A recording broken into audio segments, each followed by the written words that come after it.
Hello friends, जय Shri Ram. I hope आप सब बहुत अच्छे होंगे। तो आज हम करने वाले हमारे इंडियन लॉजिक, इसके जितने भी पीवाईक्यूज आज तक आए हैं, ठीक है, हर एक इंपॉर्टेंट चीज़ हम इस 2 पेजेस के फैक्ट शीट में कंप्लीट कर लेंगे। ये फैक्ट शीट है, ठीक है। कंटेंट हम ऑलरेडी कर चुके हैं। आप लॉजिकल रीजनिंग वाली प्लेलिस्ट में इसको इजीली ढूंढ सकते हो अगर किसी को पूरा पढ़ना है। इंडियन लॉजिक 3 वीडियोज़ में कंप्लीट है, यानी 10-10 मिनट की 3 वीडियोज़ है। 30 मिनट्स में आपके कंप्लीट कंटेंट हो जाएगा।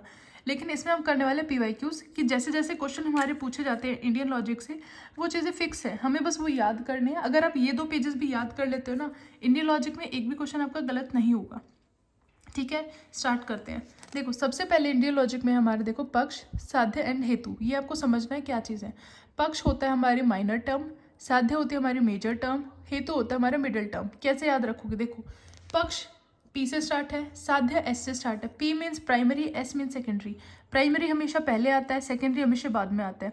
तो जब भी हम कोई भी आर्गूमेंट लिखते हैं, उसमें जो कंक्लूजन है, मान लो प्रेमाइसिस नहीं लिखी मैंने, सिर्फ कंक्लूजन लिखा है। कंक्लूजन निकला ऑल गर्ल्स आर क्यूट। ठीक है, तो गर्ल्स जो है, ये जो है हमारी स्टार्टिंग में होती है माइनर टर्म, ये होती है हमारी मेजर टर्म। ठीक है, तो माइनर पहले आई है, कंक्लूजन से उसके अकॉर्डिंग करेंगे। ठीक है, कंक्लूजन को ही मान के चलना, कोई भी चीज़ करो तो। कंक्लूजन में सबसे पहले आती है माइनर टर्म यानी प्राइमरी, यानी पक्ष। P means primary. साध्य यानी एस, एस मीन्स सेकेंडरी, जो कि हमारी मेजर टर्म है, बाद में आती है। ठीक है, दूसरे नंबर पे आती है। क्लियर है? हेतु को आप याद रखना, राम सेतु एक ब्रिज है ना, याद है ना? राम सेतु मतलब दो देशों के बीच में जो राम सेतु बना है, वो मतलब श्रीलंका और हमारे इंडिया के जो तमिलनाडु वाला एरिया, नीचे का एरिया है, वहाँ से जाता है। ठीक है, राम सेतु मतलब ब्रिज का काम करता है, ऐसे याद रखना, हिंट है ये सिर्फ। ठीक है, तो हेतु सेतु ऐसे याद रख सकते हो। क्लियर? फिर है भाई, ये हमारे चीज़ें फिक्स है, बस याद कर लेना आप। ठीक है, जैन फिलोसफी जो थी, उन्होंने क्या एक्सेप्ट किया था? ठीक है, उन्होंने किया था केवल जनान, यानी ज्ञान। ज्ञान को बोलते हैं ये। ठीक है, ज्ञ जो होता है ना, उसको ज्य बोलते हैं हम, ज्य। ठीक है, ज्ञ नहीं होता, ज्य होता है, लेकिन हम ज्ञान बोल देते हैं क्योंकि हमें आदत उस चीज़ की है। तो जनान या ज्ञान, दोनों बात एक ही है। तो जैन फिलोसफी ने क्या चीज़ अडॉप्ट करी? केवल जनान। जैसे याद रखना, जैन जनान, जैन जनान। ठीक है, चरवाका, उन्होंने किसको एक्सेप्ट किया? चरवाका ने किया प्रत्यक्ष। प्रत्यक्ष यानी आंखों देखा सच। ठीक है, परसेप्शन, जो उन्होंने अपनी सेंसेस से कोई भी इंफॉर्मेशन ली है, उसको वो फोकस करते हैं कि भाई हाँ, जो हमने देखा है वही चीज़ हमारे लिए सच है। ठीक है, इन्होंने वैदिक अथॉरिटी को रिजेक्ट किया, चरवाका ने, ये याद रखना है। एंड मीमांसा, मीमांसा यानी शब्द, यानी किसी की जो वर्बल टेस्टिमनी होती है ना, शब्द, उस चीज़ को इन्होंने एक्सेप्ट किया है। जो चीज़ मतलब कोई ट्रस्टवर्दी पर्सन ने कही है, ठीक है, या वेदा में लिखी हुई है, वो सब मीमांसा एक्सेप्ट करते हैं, उसको बोलते हैं शब्द, यानी वर्बल टेस्टिमनी। ठीक है, अब आती है हमारी इंपॉर्टेंट बहुत ज़्यादा इंपॉर्टेंट लगा लो, ये हमारी फेलिसीज। ठीक है, यहाँ से क्वेश्चन हमेशा आता है एंड हमें कन्फ्यूजन हो जाते हैं। इनके जो एग्जाम्पल है ना, ये फिक्स है, एग्जाम्पल कभी चेंज नहीं हुए।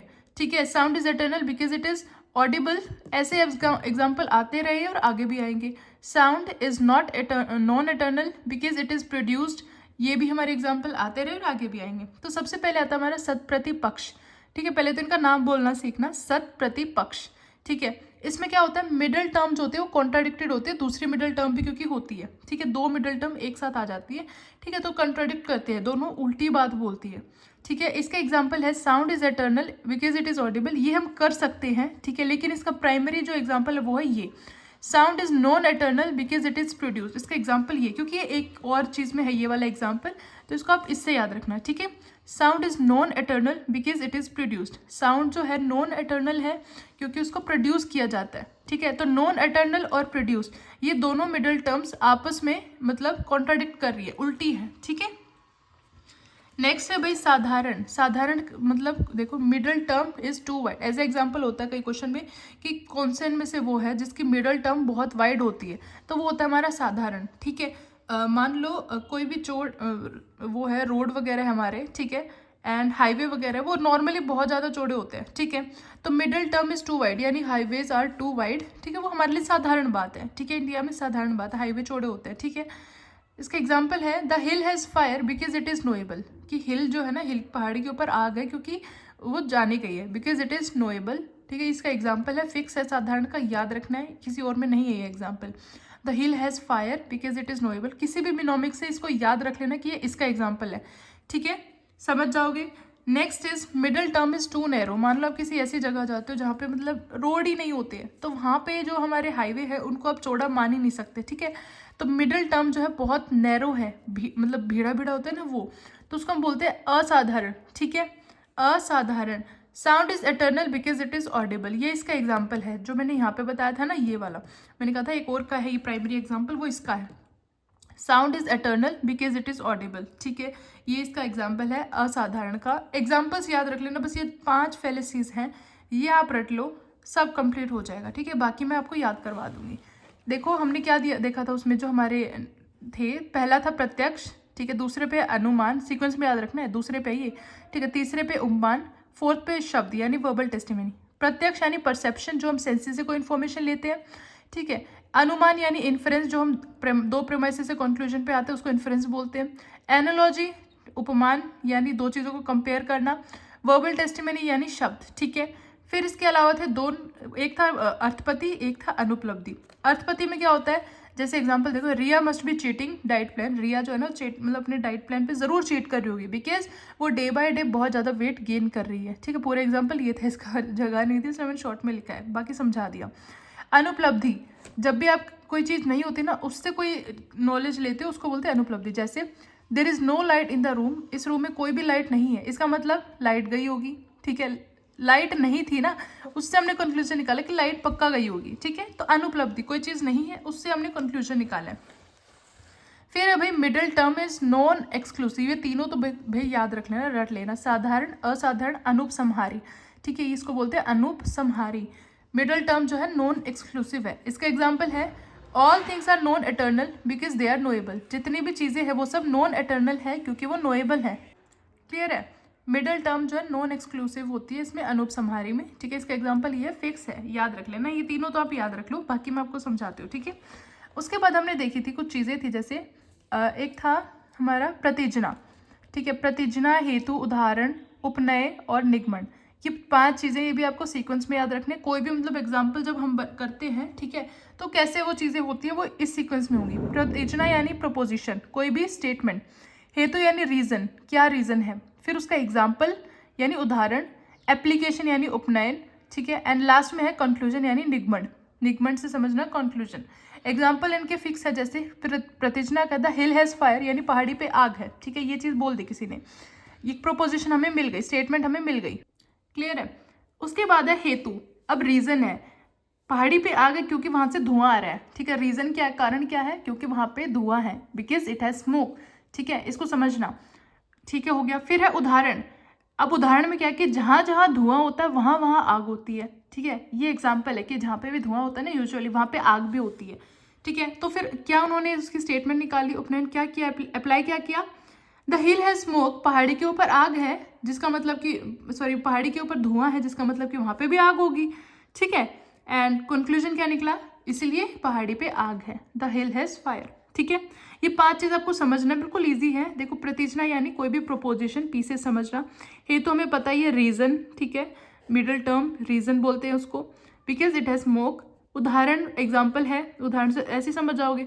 उपनयन यानी एप्लीकेशन, इसमें क्या होता है तीनों टर्म्स हमारी आ जाती है, ठीक है, नए सिलोजिज्म की सारी टर्म्स किसमें इसमें आ जाते हैं उपनयन में, ठीक है।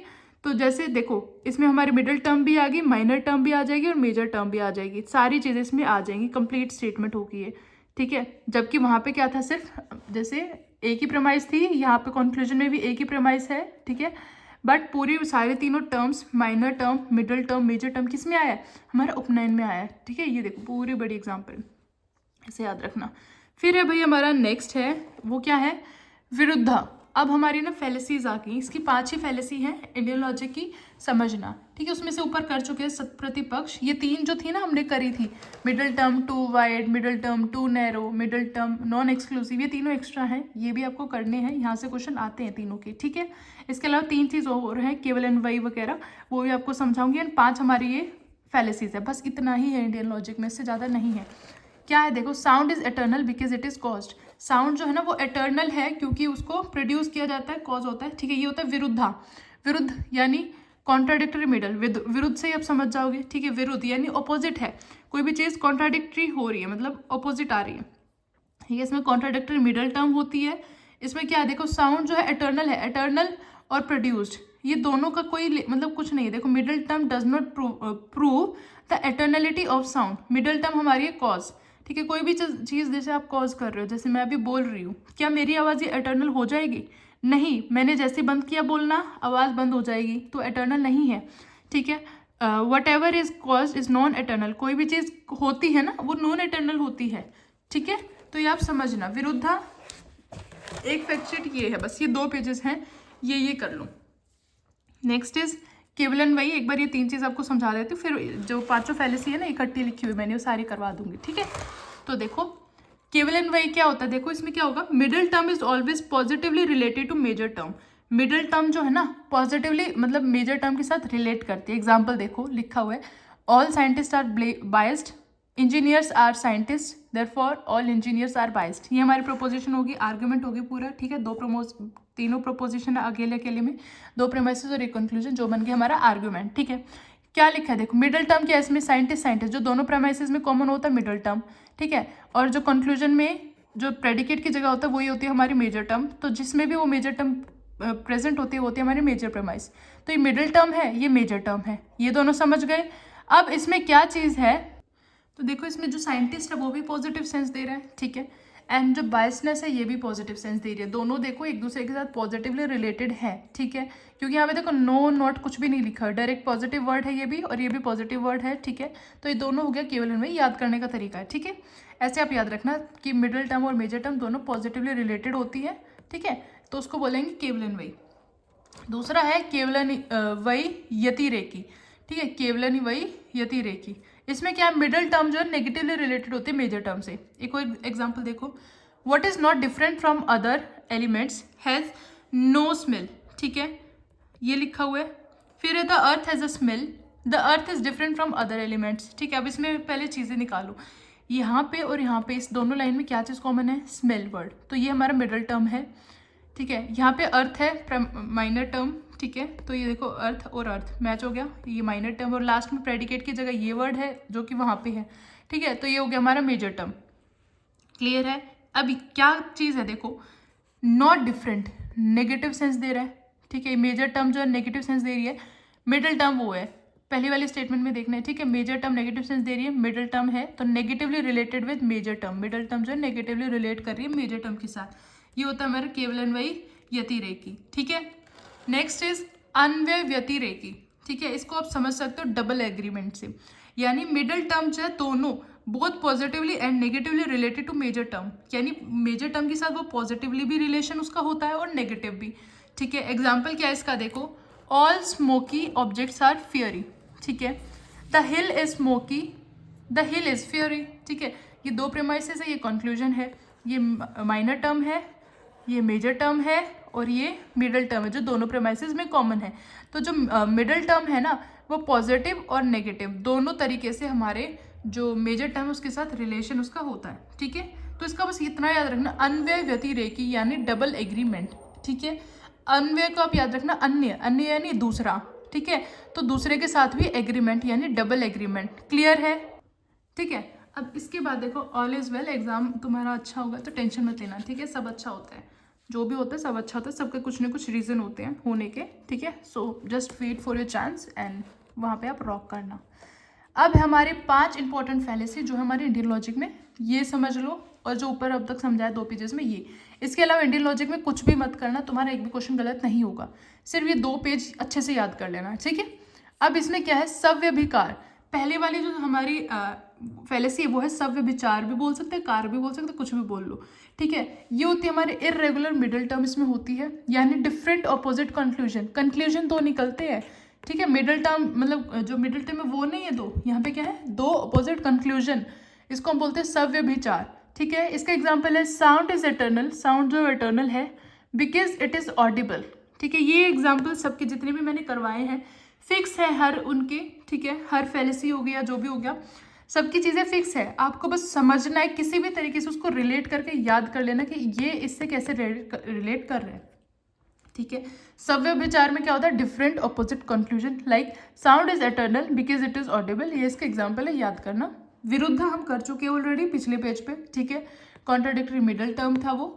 फिर है हमारा सत्प्रतिपक्ष, इसमें क्या होता है, middle term of inference is valid contradicted by some other middle term. ये हमने बिल्कुल स्टार्टिंग में किया था पिछले पेज पे, ये दोनों हम पिछले पेज पे कर चुके हैं, ठीक है। ये 3 हमारे रहते हैं। सव्यभिचार हो चुका है, विरुद्धा, सत्प्रतिपक्ष। फिर हमारे 2 रह गए, असिद्धा एंड बाधिता। असिद्धा वर्ड से समझ आ रहा है कि वो प्रूव नहीं हुई है। असिद्ध कोई भी चीज सिद्ध नहीं हुई है, यानी अनप्रूव्ड मिडल टर्म, ठीक है। इसका एग्जांपल देखो, स्काई लोटस इज फ्रेग्रेंट, ठीक है। स्काई लोटस जो खुशबूदार है, बिकॉज वो एक लोटस है, जैसा कि तालाब में लोटस होते। अब देखो स्काई लोटस आपने कभी सुना है, ठीक है, ये चीज एग्जिस्ट ही नहीं करती, तो उसकी खुशबू कहाँ से आएगी भाई। तो अनप्रूव्ड मिडल टर्म है, ठीक है। असिद्ध, ये चीज सिद्ध हुई नहीं है, तो असिद्धा, ये तो इजिली याद हो जाएगा सबको। बाधिता, इसमें क्या देखो, नॉन इन्फ्रेंशियली कॉन्ट्राडिक्टेड मिडल, ठीक है। 2 चीज देखो, विरुद्ध और बाधिता, इसमें डायरेक्टली कॉन्ट्राडिक्टरी मिडल टर्म आती है, लेकिन इसमें नॉन इन्फ्रेंशियली होता है। तो कई बार क्या होता है, एक साइड ये लिखा होगा, एक साइड ये लिखे होंगे, एग्जाम्पल नहीं होगी, ये होगा unproved middle, contradictory middle, non inferentially contradicted middle. तो बाधिता का नॉन इन्फ्रेंशियली होगा, ठीक है, एंड विरुद्ध का डायरेक्टली कॉन्ट्राडिक्टरी मिडल टर्म होगा, ये आपको याद रखना है, ठीक है। बाधिता का एग्जाम्पल है फायर इज कोल्ड। देखो इसमें ना आग को क्या बोल दिया कि ठंडी है, आग और ठंड कुछ भी लेना देना है नहीं, because it is a substance, क्योंकि वो एक सब्सटेंस है और सब्सटेंस हमारे ठंडे होते हैं, इसलिए आग भी एक ठंडी चीज है, ये चीज उसमें बोल दिया। बाधिता यानी non inferentially contradicted middle term, ठीक है, ये आपको याद रखने हैं। एंड यहाँ पे हमारी इंडियन लॉजिक कंप्लीट हो गई है, ठीक है। इसके बाहर आपके क्वेश्चन कभी भी नहीं आएंगे। एंड ये 2 पेजेस आप अच्छे से याद कर लो, यूँ लगा लो पिछले 5 भी नहीं, 2014, ठीक है, 2014 से लेके जून 2025 तक के जितने इंपॉर्टेंट क्वेश्चन हमारे यहाँ से आए हैं वो इन 2 पेजेस पे हो चुके हैं, ठीक है। तो आप इनको अच्छे से प्रैक्टिस कर लो, इंडियन लॉजिक में एक भी क्वेश्चन आपका नहीं कटेगा। स्पेशली ये जो है ये 5, इसके अलावा ये केवल अन्वयी रेखी और ये अन्वयी रेखी, ये तीनों, एंड प्लस फिर थे हमारे ये साधारण, असाधारण और अनुपसंहारी, ठीक है। एंड ये प्रतिजना हेतु वाला भी, यहाँ से हमारे क्वेश्चन यूजुअली आ जाते हैं, इसके अलावा नहीं आते। कुछ क्वेश्चन हमारे यहाँ से भी आ जाते हैं, एक आधे, ठीक है। तो वो मैंने बता दिया। एक आधी चीज़ अगर अलग भी आ जाए इन केस, तो बाय ऑप्शन आप उठा सकते हो, क्योंकि 95% आपको चीज़ें आ गई है, 5% अगर कहीं से भी उठा देते, क्योंकि अनप्रिडिक्टेड क्वेश्चन भी कई बार आ जाते हैं, ठीक है। तो बाय ऑप्शन आप इजीली सॉल्व कर पाओगे, क्योंकि कुछ चीज़ें तो आपको पता है ना, उसमें कुछ नहीं पता है, तो जो पता है उनको एलिमिनेट कर देना, बचा जो नहीं पता, मतलब उसका वो दूसरा ऑप्शन है जो बचा हुआ है, ठीक है। तो यहाँ पे ख़त्म है। एंड सॉरी, कल मैं जो मैथ्स के और डीआई के जो मतलब हमारे 2 PYQs थे ना, वो मैं नहीं कर पाई। एक्चुअली मेरा ना गले में काफ़ी प्रॉब्लम हो रही है, सोर थ्रोट है, जिसकी वजह से बोलने में दिक्कत आ रही है। आज भी बड़ी मुश्किल से मुझे ये था भाई ये वाला करना है, ठीक है। तो ये मैंने फटाफट से इंडियन लॉजिक करवा दिया। तो आज और कल 1-2 दिन और मैं नहीं बोल पाऊँगी। मैं मतलब इन्फेक्शन की मतलब दवा वगैरह ले रही हूँ, उसमें गले को रेस्ट देना है, ठीक है। तो मतलब आगे अगर मैं अभी मतलब ज़बरदस्ती बोलती भी रहूँगी, तो आगे हमारा जब एग्ज़ाम बिल्कुल सर पे आएगा उस टाइम बिल्कुल नहीं बोल पाऊँगी, ठीक है। इसलिए मैं सोच रही हूँ कि 1-2 दिन रेस्ट लेके ठीक हो जाती हूँ, क्योंकि मेन ज़रूरत हमें वहाँ है। PYQs वगैरह हम ऑलरेडी बहुत सारे सॉल्व कर चुके हैं, आपको समझ आ गया होगा कि कैसे सॉल्व करना है। अब आप इजीली खुद भी कर सकते हो, ठीक है। कुछ भी डाउट आप टेलीग्राम पे पूछ लो, मैं टाइप करके बता दूँगी वहाँ पे, ठीक है। वहाँ पे भी करंट में मैं बोल नहीं सकती इतना, ठीक है। तो जो भी आपके इश्यूज़ हैं वहाँ पे आप शेयर कर देना, एंड प्रैक्टिस करते रहो भाई डेली। 5 PYQs आप खुद से लगाते रहो अभी करंट में, ठीक है। जितने होंगे उतने लगाओ, एंड डाउट्स हैं वो मुझे शेयर करो, बिकॉज इस टाइम में ना तुम्हारी स्पीड ज़्यादा मैटर करती है बाकी चीज़ों से। मैंने जो जैसे सॉल्व करवा रही हूँ 30 मिनट्स में ले रही हूँ उसमें सॉल्व करवाने में, ठीक है। तो आप 30 मिनट्स में वो वीडियो देखे आपका भी कंप्लीट हो रहा है, बट एग्जाम में रियल स्पीड कब आएगी, जब आप खुद सॉल्व करते हो, खुद आप उस सिचुएशन में होते हैं, भाई मुझे ही सारी चीज़ें सॉल्व करने, कोई और नहीं करवाएगा, ठीक है। तो वो स्पीड आपकी अभी से आएगी। अभी जितने भी दिन हमारे बचे हुए 5 दिन है, पूरे 5 दिन लगातार आप खुद PYQ सॉल्व करो। 5 × 5 25 तो एटलीस्ट होने चाहिए आप लोगों के, ठीक है। कंप्लीटली सॉल्व कर लो, एंड जो भी डाउट्स आते हैं, मैथ्स का हो गया, DI का हो गया, मेरे पास शेयर कर दो, मैं उनकी मैं हेल्प कर दूंगी आपकी, ठीक है। डाउट्स क्लियर हो जाएंगे आपके, बट अभी ना आपको खुद सॉल्व करना पड़ेगा, ठीक है। All the best guys, and डरो मत यार, पेपर हो जाएगा, ठीक है। डरना नहीं है। बहुत सारे बच्चे बोल रहे हैं बहुत स्ट्रेस हो रहा है, ये भाई नहीं, कुछ भी स्ट्रेस मत लो इस टाइम, पेपर ही तो है ना, और कुछ नहीं है। मान लो हमारे जो कॉलेज के एग्जाम्स होते थे, क्या उनमें कोई डरा है कभी? नहीं ना, ऐसे ही उठ के देख के आते हैं, मतलब सुबह मैं तो मतलब लिटरली ऐसे ही जाती थी कई बार, मतलब एक रात पहले पढ़ के 2-3 घंटे पढ़ लिया, जो पढ़ना था रिवाइज कर लिया, ऐसे चली जाती थी। कई एक आधे पेपर में तो मतलब ये हो जाता था कि बस क्या ही पढ़ना है इसमें, तो छोड़ो, बना के लिखाऊंगी, ठीक है। लिटरेचर है भाई, कुछ भी लिख सकते हैं, नॉलेज होनी चाहिए, बस बना के कुछ भी लिख लो फिर तो, ठीक है। तो यहाँ पे हमारा ख़त्म है ये। All the best guys.